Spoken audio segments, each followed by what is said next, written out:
आइए दोस्तों, आज हम लोग स्टार्ट करते हैं रासायनिक एवं भौतिक परिवर्तन के बारे में और ये विलयन से संबंधित जितने भी साक्ष्य उनके बारे में। ठीक है ना। तो ये केमिस्ट्री का ये पॉइंट नंबर दूसरा है, चैप्टर नंबर दूसरा भी कह सकते हैं और वीडियो नंबर दूसरी तो है ही।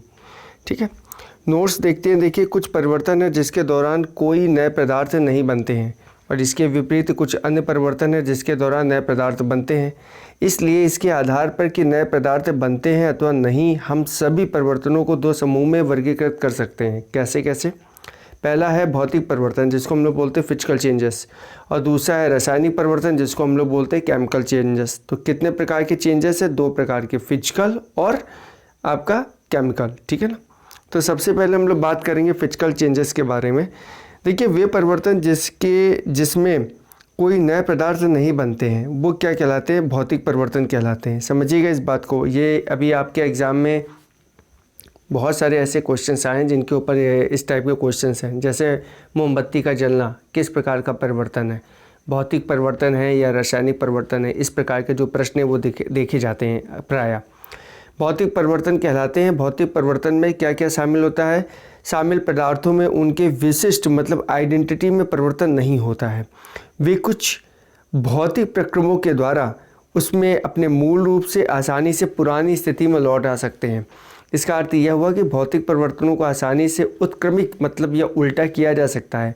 भौतिक अवस्था, आकार और बाह्य आकृति में परिवर्तन भौतिक परिवर्तन होते हैं।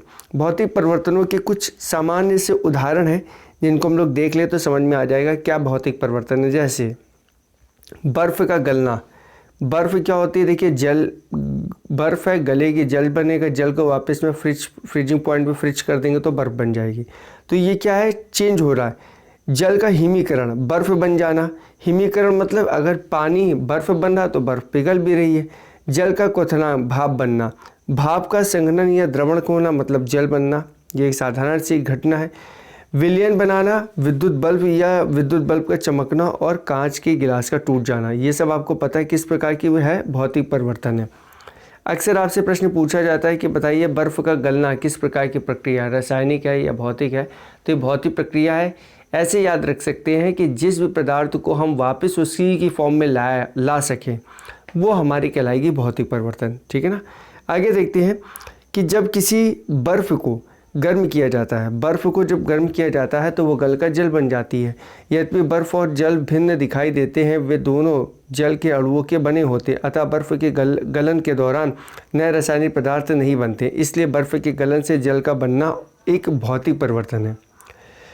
दूसरा पॉइंट देखेंगे कि जल को गर्म किया जाता है, वह जो होता है वह क्वथन या उबल कर भाप बनता है। यद्यपि भाप और जल भिन्न दिखाई देते हैं, वे दोनों जल के अणुओं के बने होते हैं।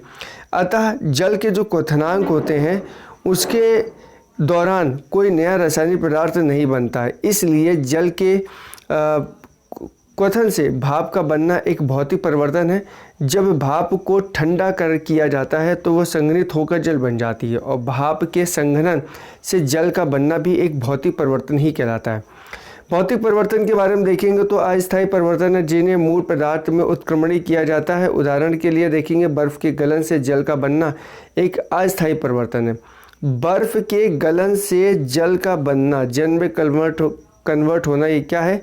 अस्थायी परिवर्तन है। परिवर्तन तो है लेकिन भौतिक परिवर्तन के अंतर्गत ही आता है, लेकिन ये भौतिक परिवर्तन में क्या है? अस्थायी परिवर्तन है। ठीक है। जल के शीतलन द्वारा मूल पदार्थ बर्फ़ में हम इस परिवर्तन को आसानी से उत्क्रमित कर सकते हैं। अब बात करते हैं हम लोग रासायनिक परिवर्तन क्या है, जिसको हम लोग केमिकल चेंजेस कहते हैं। देखिए क्या है? वे परिवर्तन जिसमें नए पदार्थ बनते हैं रासायनिक परिवर्तन कहलाता है। जैसे रासायनिक परिवर्तन में शामिल पदार्थों में उनका आइडेंटिटी परिवर्तित हो जाती है, वे पूर्णतः नए पदार्थ में रूपांतरित हो जाते हैं और नए पदार्थों को प्रायः उनके मूल रूप में वापस नहीं लाया जा सकता है।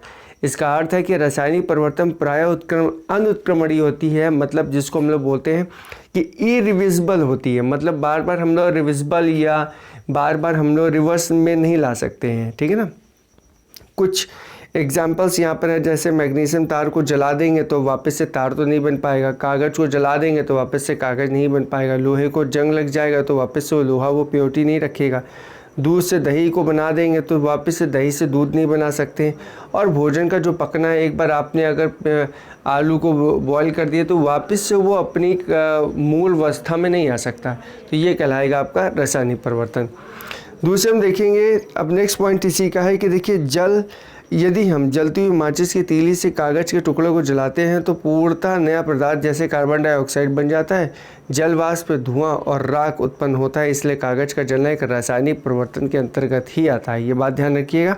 कई बार ये क्वेश्चन पूछ लिया जाता है कि कौन सा रासायनिक परिवर्तन है, कौन सा फिजिकल चेंजेस है, तो इनको डिफ्रेंशिएट करना होता है, ठीक है ना। देखिए, रासायनिक परिवर्तन एक स्थायी परिवर्तन है जो प्राय अनुत्क्रमणीय होते हैं, और उदाहरण में देखेंगे तो कागज़ का जलना एक स्थायी परिवर्तन है जिसे अनुत्क्रमणीय या उत्क्रमणीय नहीं किया जा सकता है। कारण यह है कि कागज़ के दहन उत्पादों को संयोग करके हम एक बार फिर मूल कागज़ नहीं बना सकते हैं, और मूल कागज़ यदि नहीं बना सकते हैं तो हम क्या होगा, तो वो हमारा जो चेंजेस है वो हमारा वही रह जाएगा, ठीक है ना। तो रासायनिक परिवर्तन का ही उदाहरण है। भौतिक परिवर्तन में तो हम लोग चेंज कर लेते हैं। अब आते हैं हम लोग जो थोड़ा सा डिफरेंस देखते हैं कि क्या डिफरेंस है भौतिक परिवर्तन और रासायनिक परिवर्तन में। हालांकि मैंने तो बता दिया है, लेकिन फिर से एक बार इसको देख लेते हैं ताकि अच्छे से याद रहे। देखिए, भौतिक परिवर्तन में कोई नया पदार्थ नहीं बनता है, जबकि रासायनिक परिवर्तन में ऐसा होता है, नया पदार्थ बनता है। भौतिक परिवर्तन में अस्थायित्व होता है, लेकिन रासायनिक परिवर्तन में स्थायित्व होता है। देखिए, अस्थायित्व क्यों बोल रहे हैं? बर्फ़ को आपने पिघलाया, पानी बना, पानी से वापस बर्फ़ में ले आया, तो यह अस्थायी है ना, अस्थायी है, टेम्परेरी नहीं है, इरटेम्परेरी है। और अगर आप रासायनिक परिवर्तन में आपने कागज़ को जला दिया तो ये वापस से कागज़ में तब्दील नहीं हो पाएगा, इसलिए वो परमानेंट है, ठीक है ना। भौतिक परिवर्तन आसानी से उत्क्रमणीय होती है, जबकि रासायनिक परिवर्तन अनुत्क्रमणीय होती है। भौतिक परिवर्तन में प्रायः अत्यंत अल्प मात्रा में प्रकाश या ऊर्जा अवशोषित होती है या निकलती है, लेकिन रासायनिक परिवर्तन में अत्यंत मात्रा में ऊष्मा या प्रकाश ऊर्जा अवशोषित होती है या निकलती है, ठीक है ना। भौतिक परिवर्तन में अगर यदि देखें तो आप पदार्थ नहीं परिवर्तित होता है, पदार्थ में कोई चेंजमेंट नहीं होता है। वहीं रासायनिक परिवर्तन में पदार्थ का द्रव्यमान परिवर्तित होता है, मतलब चेंजेस होते रहते हैं।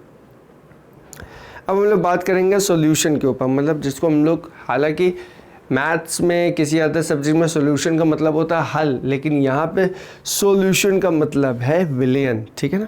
तो क्या है विलयन, थोड़ा सा आइए अबाउट इसके बारे में बात करते हैं। दो या दो से अधिक पदार्थों के समांगी मिश्रण को, जिसको हम लोग बोलते हैं होमोजीनियस मिक्सचर, को हम लोग विलयन कहते हैं। विलयन मतलब जो अभी मैंने बात करी है सॉल्यूशन कहते हैं। उदाहरण के लिए जैसे जल में थोड़ी चीनी डालकर उसे हिलाने पर चीनी जल में घुल जाती है, अर्थात गायब हो जाती है, जिसको इंग्लिश में डिज़ोल्व बोल सकते हैं। और चीनी और जल का एक पारदर्शी समांगी मिश्रण अर्थात विलयन बन जाता है, ठीक है। इसी प्रकार तो वो बन के क्या तैयार होता है, विलयन। हमने पानी और चीनी को घोला और वो बन के क्या तैयार हुआ, विलयन तैयार हुआ। इसी प्रकार यदि जल में हम सोडियम क्लोराइड मतलब नमक घोल देते हैं तो ये अल्कोहल या अमोनियम गैस के समांगी मिश्रण विलयन है, ठीक है ना। इस बात को समझ गए होंगे। देखिए, विलयन के प्रत्येक भाग के गुण समान होते हैं और प्रत्येक भाग विलयन के घटकों के रासायनिक गुण प्रदर्शित करता है। जैसे विलयन बनने से साधारणतः उसके घटकों की रासायनिक प्रकृति परिवर्तित नहीं होती है।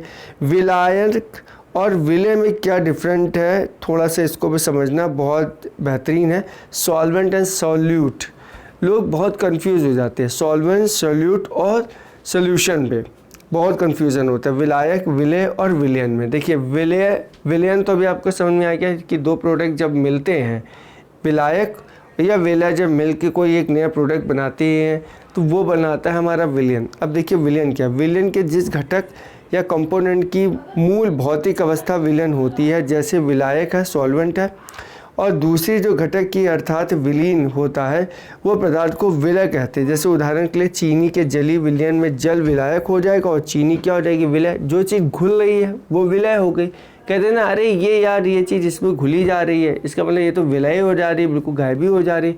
तो इसका मतलब क्या है, वो विलय है। और जिसमें वो घुलाई जा रही है वो क्या है आपका, वो आपका विलयन है। और वो जो पूरा कंपोनेंट बन के तैयार होगा वो क्या कहलाएगा, विलयन कहलाएगा। और जिसमें घुल रही है वो विलायक है, और जो चीज़ घुल रही है वो है विलय, ठीक है ना। तो बहुत इजी है, इसको आप समझ सकते हैं। विलयन की भौतिक अवस्था ठोस, द्रव या गैस हो सकती है, जैसे कि जल में नमक, अल्कोहल या कार्बन डाइऑक्साइड का विलयन द्रव विलयन है। वायु एक गैसीय विलयन है और कई मिश्र धातु ठोस विलयन है, जैसे कि पीतल है जिसको हम लोग ब्रास बोलते हैं, ये ठोस विलयन के अंतर्गत आती है। उसके बाद कॉपर है, जिंक है, धातु का ठोस विलयन है और ठोस, द्रव और गैस विलयनों में द्रव विलयन प्रमुख होते हैं। जैसे साधारणतः हम देखें विलयन द्रव विलयन कहलाते हैं।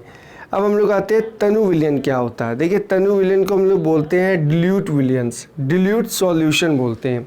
ठीक है, मैंने डिल्यूट विलयन बोल दिया, डिल्यूट सॉल्यूशन बोलते हैं। जिस विलयन में विलय की सांद्रता कम होती है उसे तनु विलयन कहते हैं। और विलयन में विलय की, अब देखिए इसको मैंने एक बार रिपीट कर दिया था। जैसे तनु जो विलयन होता है, तो जिस विलयन में विलय की सांद्रता कम होती है उसे तनु विलयन कहते हैं। ठीक है ना।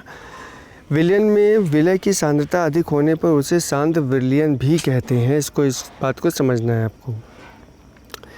अब यहाँ से कुछ ऐसे विलयन आ रहे हैं, देखिए दोस्त, कि थोड़ा सा आपको थोड़ी अंडरस्टैंडिंग को रखना बहुत ज़रूरी है, बेहद ज़रूरी है। जैसे सबसे पहले आएगा संतृप्त विलयन। ठीक है, संतृप्त विलयन क्या होता है कि किसी ताप पर जब जल की एक निश्चित मात्रा में थोड़ी सी चीनी डालकर और उसे हिलाने पर चीनी जल में विलीन हो जाती है। ठीक है, टेम्परेचर के साथ। यहाँ एक चीज़ बहुत नोटिस करने वाली चीज़ है, क्या, किसी ताप पर, ये सबसे ज़्यादा मोस्ट इम्पॉर्टेंट है। थोड़ी मात्रा में जब चीनी को जल में घोलकर विलयन को हिलाते रहने पर चीनी जो होती है धीरे धीरे जल में क्या हो जाती है, घुल जाती है, डिज़ोल्व हो जाती है। अंत में एक ऐसी अवस्था आ जाती है जब चीनी का घुलना बंद ही हो जाता है और ठोस चीनी जो होती है वो विलयन के नीचे पेंदी में बैठने लगती है और इस अवस्था को हम लोग बोलते हैं संतृप्त विलयन। टेम्परेचर इसमें इम्पॉर्टेंट है, इस बात को ध्यान रखना है, इसको आपको नज़रअंदाज नहीं करना है। ठीक है, अब आते हैं हम लोग विलयता के बारे में देखते हैं। देखिए विलयता क्या होती है कि किसी पदार्थ की वह मात्रा जो निश्चित ताप पर 100 ग्राम विलायक को संतृप्त करने के लिए आवश्यक होती है, पदार्थ की विलयता कहलाती है। ठीक है ना। जैसे किसी विलायक में निश्चित ताप पर किसी पदार्थ की विलयता निश्चित और स्थिर होती है। विलयता विलयन के ताप, विलय तथा विलायक की प्रकृति को विलय के कणों के आकार पर निर्भर करती है। अल्प विलय लवणों की विलयता सम आयनों की उपस्थिति से प्रभावित होती है। ठीक है, अब बात करते हैं हम लोग परासरण के बारे में। परासरण देखिए बहुत अच्छा मतलब एक पॉइंट है जिसमें लोगों को बहुत ज़्यादा कन्फ्यूज़न रहता है। घटना चक्र में इसमें बहुत अच्छे से एक्सप्लेन किया गया है। विलायक के अणुओं को अर्ध पारगम्य झिल्ली से होकर शुद्ध विलायक से विलयन की ओर या तनु विलयन से सांद्र विलयन की ओर स्वतः प्रभाव प्रसारण करता है, कहलाता है। ठीक है ना। अर्ध पारगम झिल्ली पता ही आपको कि वे झिल्लियाँ जो केवल विलायक के अणुओं को अपने से होकर आर पार जाने देती हैं, परंतु विलय के अणुओं को नहीं, अर्ध पारगम झिल्ली कहलाती है। अब देखिए यहाँ पर हम लोग इस पे बेस्ड जो क्वेश्चंस हैं वो उसको करेंगे और जो बहुत अच्छे इंपॉर्टेंट क्वेश्चंस हैं उनको करेंगे। पहला क्वेश्चन है कि भौतिक परिवर्तन का एक उदाहरण है। अभी देखिए भौतिक परिवर्तन हम लोगों ने बहुत अच्छे से बात करी थी। देखिए मोमबत्ती को अगर जला देंगे तो क्या ये भौतिक परिवर्तन आएगा? नहीं आएगा। क्यों? क्योंकि भौतिक परिवर्तन हम लोगों ने ये सीखा हुआ है कि जो भी चीज़ हमारी वापस अपनी फॉर्म में आ जाए तो वो हमारी भौतिक परिवर्तन हो गया। और रासायनिक परिवर्तन में ये सीखा हुआ है कि जो भी चीज़ हम लोगों ने उसका यूज़ किया वो वापस से अपनी चीज़ में नहीं आ पाती, वो रासायनिक परिवर्तन हो जाता है या नई कोई चीज़ बन जाती। तो इसमें मोमबत्ती तो रासायनिक परिवर्तन, दूध से दही बनना रासायनिक परिवर्तन, पानी में चीनी का घुलना, ये क्या वापस तो चीनी नहीं आएगी। हवा में चांदी के बर्तन का काला हो जाना। अब देखिए यहाँ पर चीज़ों को थोड़ा सा आपको डाउट हो रहा होगा कि देखिए हवा में चांदी के बर्तनों का काला होना ये तो रासायनिक परिवर्तन, लेकिन पानी में चीनी का घुल जाना, पानी तो सेम ही रहेगा ना, पानी में तो कोई बदलाव नहीं होने वाला है। तो इसलिए ये क्या है, हमारा भौतिक परिवर्तन का एक उदाहरण है। एक्सप्लेनेशन देख चुके हैं, हालांकि देख लेते हैं। भौतिक प्रक्रिया वह प्रक्रिया होती है जिसके कारण कारक को हटा देने पर भौतिक प्रक्रिया में भाग लेने वाले पदार्थ पुनः अपनी पूर्ववर्ती अवस्था में आ जाता है। भौतिक प्रक्रिया अस्थायी और उत्क्रमणीय होती है। पानी में चीनी का घुलना एक भौतिक प्रक्रिया है क्योंकि वाष्पन द्वारा चीनी को पुनः प्राप्त किया जा सकता है। अच्छा ये पॉइंट है। देखिए माफ़ कीजिएगा, मैं भी थोड़ा सा कंफ्यूज हो गया था। मुझे लग रहा था कि पानी में जब चीनी को घुला देंगे तो वापस चीनी कैसे मिल सकती है, लेकिन यहाँ पे इन्होंने दिया कैसे मिल सकती है, वाष्पन अगर आप करेंगे उसको वाष्पन मतलब वेपोराइजेशन होगा उसका होगा तो चीनी वापस मिल जाएगी। इसका मतलब ये भौतिक प्रक्रिया के अंतर्गत आता है। और आपको भी ध्यान रखना है कि पानी में यदि चीनी को घोल दिया जाएगा तो जो चीनी है वो चीनी वापस लाई जा सकती है। ठीक है, आगे बढ़ते हैं। हम लोग देखते हैं कि दूसरी तरफ इसका क्या क्वेश्चन, इसके बारे में इसके दूसरा प्रश्न क्या है। देखिए, जल का वाष्प में जो चेंजेस होता है, वो किस वजह से, किस प्रकार का परिवर्तन है। जल का वाष्प में चेंज भौतिक परिवर्तन है, बिल्कुल है, क्योंकि वाष्प से वापस से जल बनाया जा सकता है और जल को वापस हम लोग भाप में चेंज कर सकते हैं। ठीक है, भौतिक परिवर्तन वह कारक होता है जिसमें वस्तु अपनी पुरानी अवस्था को छोड़कर नए रूप में परिवर्तित हो जाता है, लेकिन हटा लेने पर वह पुनः अपनी वास्तविक रूप धारण कर लेता है। जल का वाष्प में परिवर्तन क्या कहलाता है, भौतिक परिवर्तन कहलाता है। ये सारी बातें हम लोग डिस्क्रिप्शन में कर चुके हैं। अब बात आती है निम्नलिखित में से कौन सा रासायनिक परिवर्तन का एक उदाहरण है। बहुत ईजी है, सब्जियों को पकाने पर उनका मुलायम हो जाना। देखिए, सब्जियां पकती हैं, मुलायम हो जाएंगे तो क्या वापस तो बन नहीं सकती, वापस वो सब्जियां वापस अपनी फॉर्म में नहीं आ सकती। जब नहीं आ सकती तो वो क्या कहलाएगा, रासायनिक परिवर्तन का एक चेंजेस हो जाएगा। ठीक है, सानी हुई मिट्टी के सूखने पर भंगुर हो जाना, और मिट्टी को जब भंगुर हो जाएगी उसके बाद फिर पानी डाल के हम लोग उसको बदल सकते हैं तो वो तो मिट्टी हो जाएगी। नमक का पानी में घुलना, अभी हम लोगों ने बताया था, नमक का पानी में घुलना और चीनी का पानी में घुलना, दोनों को हम लोग वेपराइजेशन, जिसको हम लोग वाष्प बोलते हैं, जो डिस्टिलाइजेशन या वेपराइजेशन के माध्यम से हम लोग क्या करेंगे, उसको वापस से ले सकते हैं। ठीक है ना। अब देखिए, इसका जो आंसर हो जाएगा बी है। हम लोगों ने देख लिया, रासायनिक प्रक्रिया वह प्रक्रिया होती है जिसमें कारक को हटा देने पर रसायन प्रक्रिया में भाग लेने वाले पदार्थ अपने पूर्ववर्ती अवस्था में नहीं आ सकता, अर्थात रासायनिक प्रक्रिया स्थायी एवं सामान्यतः अनुत्क्रमणीय होती है। अतः सब्जियों को पकाने पर उनका जो मुलायम हो जाना एक रासायनिक प्रक्रिया ही कहलाती है। प्रश्न नंबर 4 है, देखिए, संक्षारण के उदाहरण है। संक्षारण के क्या उदाहरण है ये आपको देखना है। सिल्वर पर काले रंग की परत जमना, तांबे पर हरे रंग की परत जमना और लोहे पर भूरे रंग की परत जमना।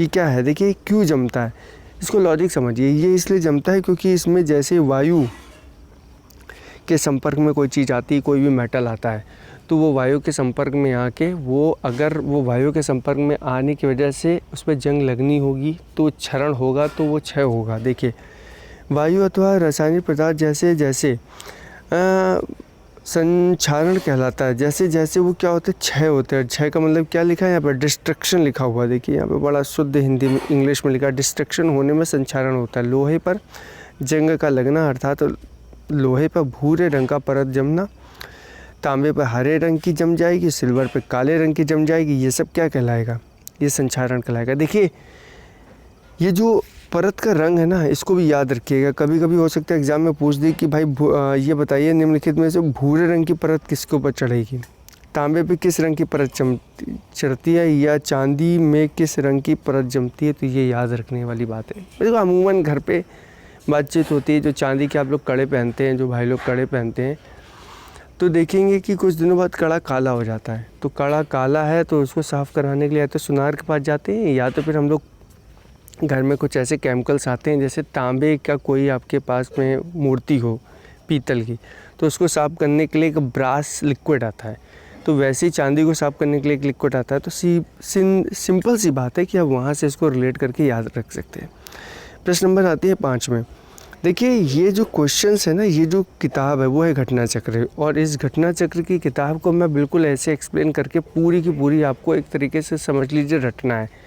अगर यूपीएससी का जिसने भी कल वाला पेपर दिया होगा, कल वाले से मतलब है 24 तारीख का, 24/10/2021 का जिसने पेपर दिया होगा, तो आपने एक चीज़ देखी होगी कि जो बहुत बुद्धिमान है, जो एनालिसिस करता है, उसका वहाँ पे कोई काम नहीं है यूपीएससी के एग्ज़ाम में, क्योंकि वहाँ पे सीधे फैक्ट है, याद है तो टिक लगाइए, नहीं याद है तो आगे बढ़िए। यूपीएससी के एग्ज़ाम में एनालिटिकल पार्ट आता है, क्योंकि उसमें एस्से राइटिंग भी है, उसमें बड़ा एनालिसिस होता है, तो वहाँ पर नहीं है। लेकिन यूपीएससी के एग्ज़ाम में आपको डायरेक्ट आर्टिकल्स आए थे, डायरेक्ट आपको कौन से देश से क्या चीज़ अडॉप्ट की गई है, तो ये सारी याद करने वाली चीज़ें, इसमें आप कोई साइंटिफिक चला ही नहीं सकते। तो इसलिए इन चीज़ों को ध्यान में रखते हुए याद ही करना है।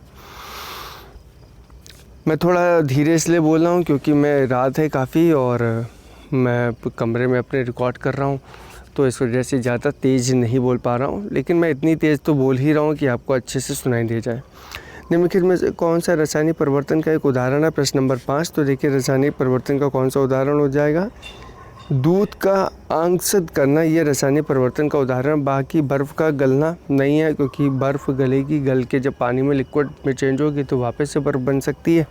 सोडियम क्लोराइड का क्रिस्टलाइजेशन बिल्कुल है, सोडियम नमक का क्रिस्टलाइजेशन हो जाएगा, बिल्कुल हो जाएगा, और जैसे उसको वेपोराइज करेंगे वो वापस से अपनी फॉर्म में आ जाएगा, और जैसे पानी में डालेंगे वापस से वो ख़त्म हो जाएगा, गल जाएगा।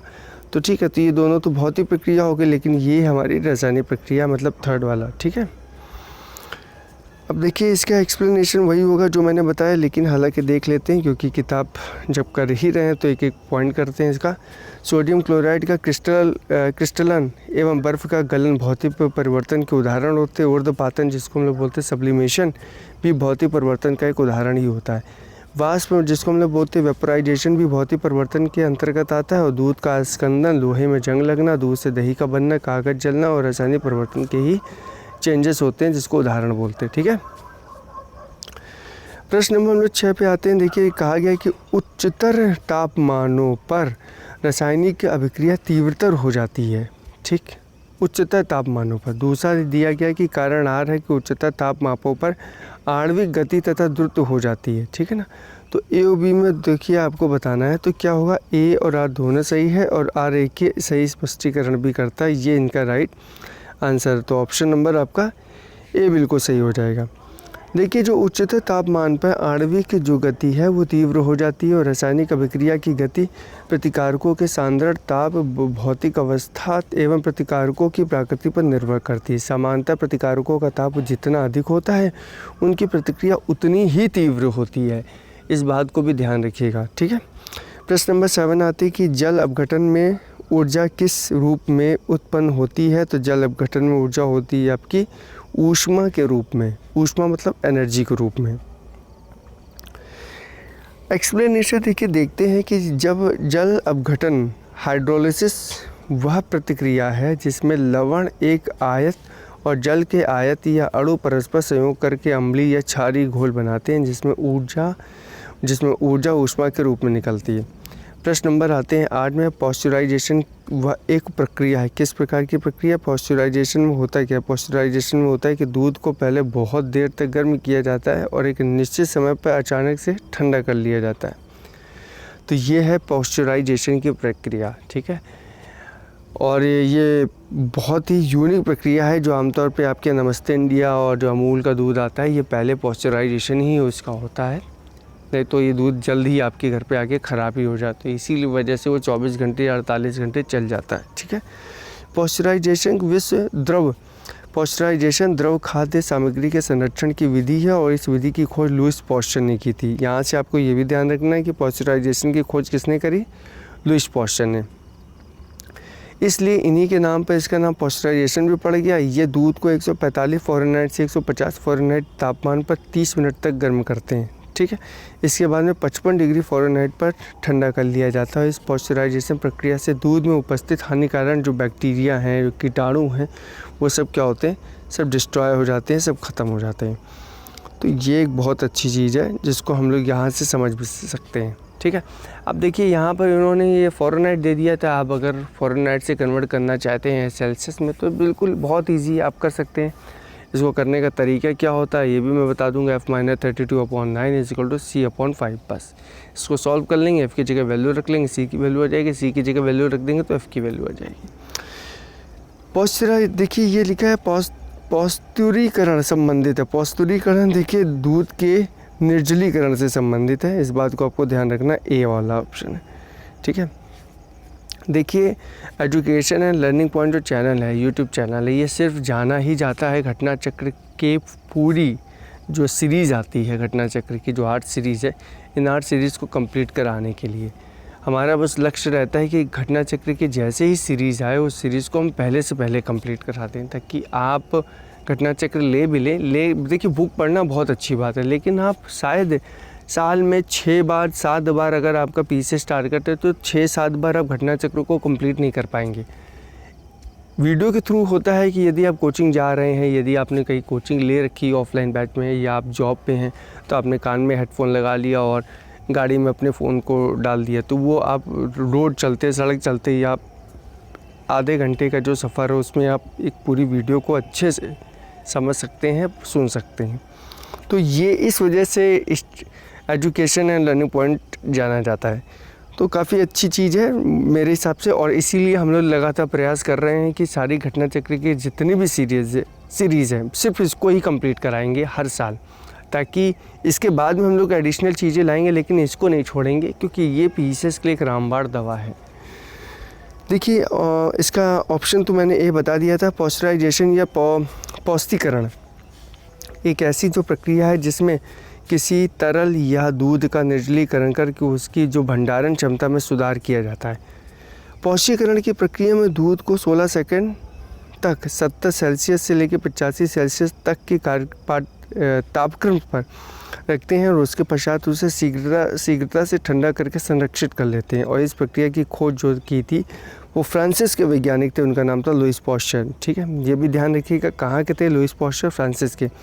अब देखिए वहाँ फ़ारेनहाइट पे दिया था, यहाँ पे इन्होंने सेल्सियस पे दे दिया। तो अब आपको याद नहीं करना है कि फ़ारेनहाइट पे ये होता है, सेल्सियस पे होता है ना, आपने सीधे सेल्सियस पे याद कर लिया 70 से 85, तो अब बस इसको कन्वर्ट कर देंगे, वो फ़ारेनहाइट पे आ जाएगा।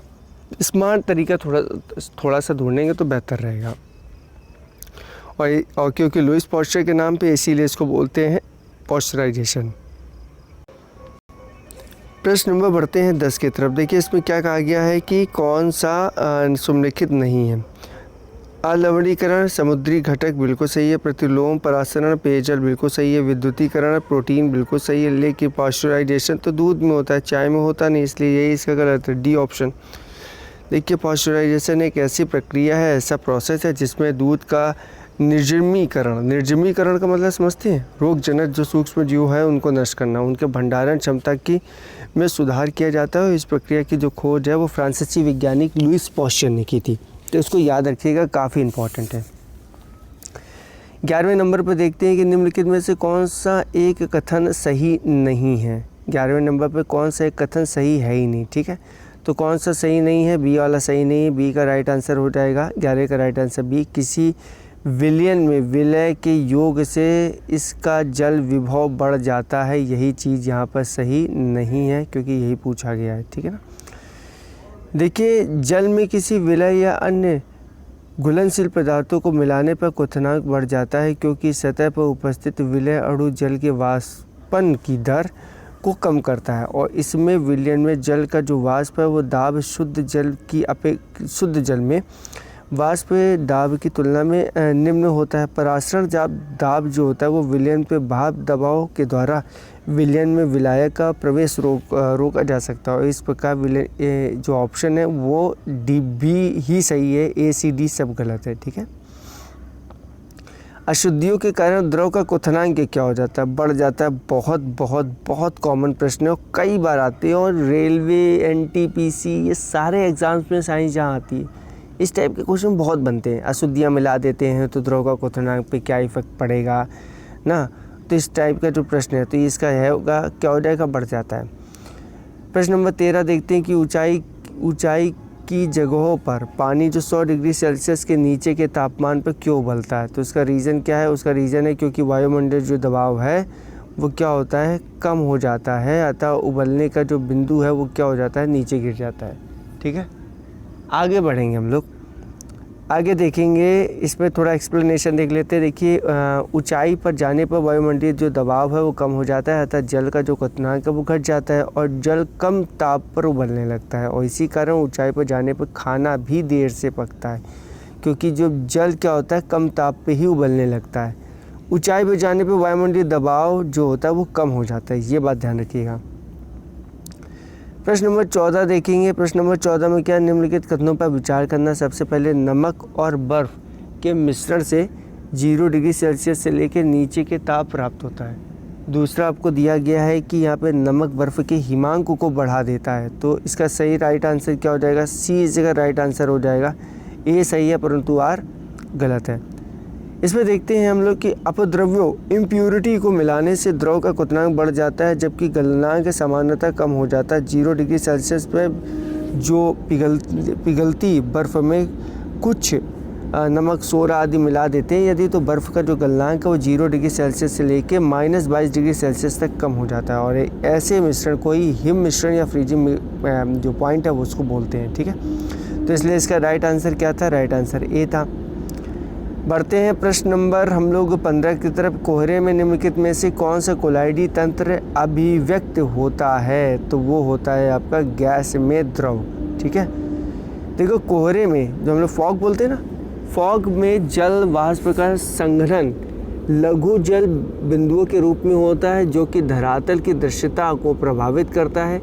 जब धरातल के नज़दीक स्थित वायु का तापमान उष्मांक तक पहुंच जाता है तथा हवा ठंडी हो जाती है तब उसमें उपस्थित जलवाष्प या जलवाष्प का संघनन वायुमंडलीय धूल कण इत्यादि के चारों तरफ हो जाता है और यह संघनित जल को बूंदें हल्की होने के कारण हवा में लटकी रहती हैं और हवा के साथ स्थानांतरित होती रहती हैं।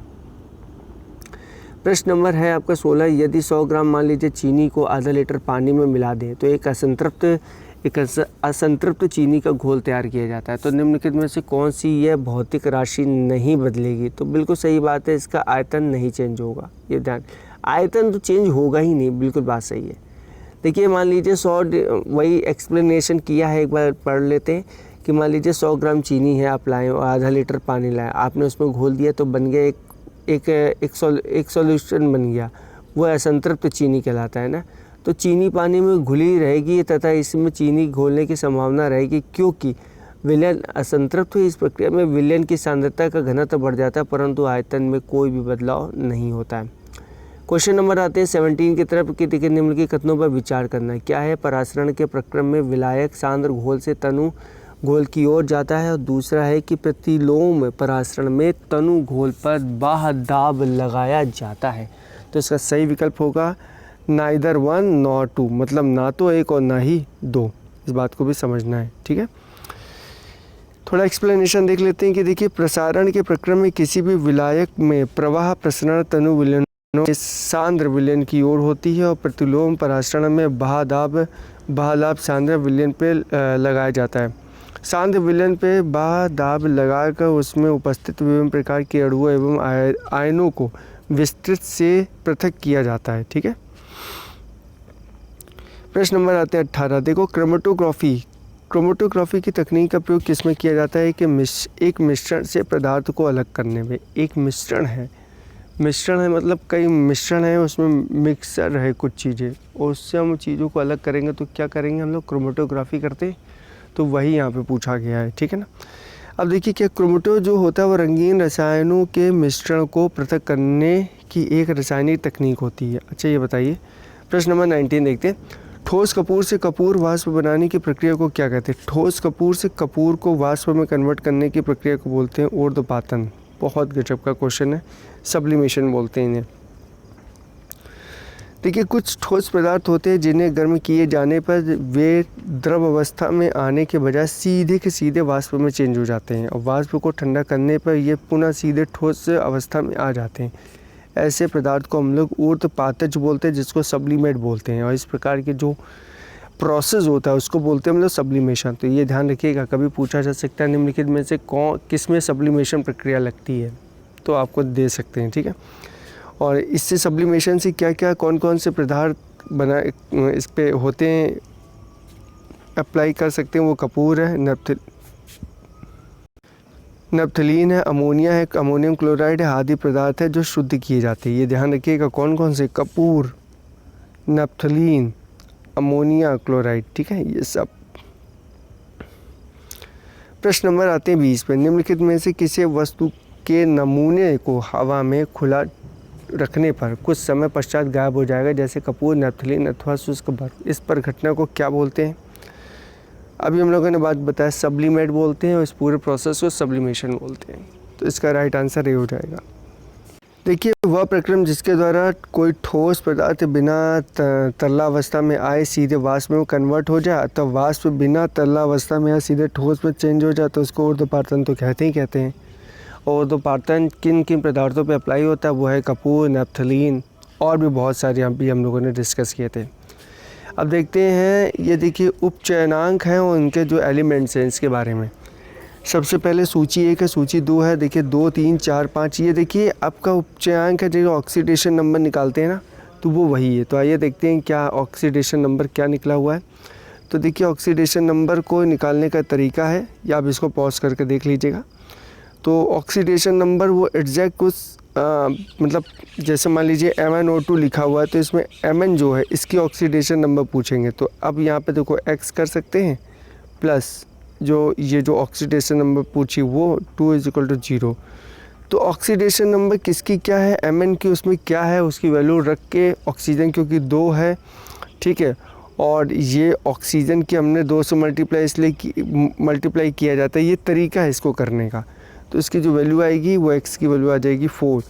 तो बस X की वैल्यू 4 आएगी और इस 4 से जाके अब हम लोग आंसर में देखेंगे कि ये 4 कहाँ पर है। तो अब हम लोग इस 4 को यहाँ पे मैच कराएंगे, ठीक है। तो जैसे हम लोगों ने इसको सॉल्व किया तो हम देखेंगे कि MnO2 का क्या है, 4 है।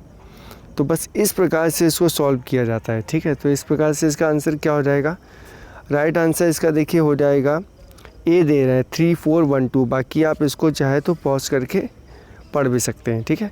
तो आज के लिए इतना ही रखते हैं। नेक्स्ट वीडियो में हम लोग आएंगे कार्बनिक रसायन को लेके। देखिए बड़ा तेज़ी से कोशिश मैं करूँगा कि जल्द से जल्द इसको कंप्लीट कर दूँ, ताकि जो 2022 की लेटेस्ट जो घटना चक्र आ रही है इसको पूरे सिरे से कंप्लीट कराया जाए। हालांकि अभी 2021 के ही कुछ पार्ट छूटे हैं, जैसे geography, world geography, Indian geography और हिस्ट्री का जो पार्ट है वो छूटा हुआ है। तो इसको भी कंप्लीट कराएंगे। 2022 में जैसी सीरीज़ आती है उसकी 8 की 8 सीरीज़ को हम लोग पूरा कंप्लीट कराएंगे। तो आज के लिए इतना ही, नेक्स्ट वीडियो में फिर से मिलेंगे। आप अपने कमेंट ज़रूर लिखिएगा। Thanks a lot, keep watching, God bless you all.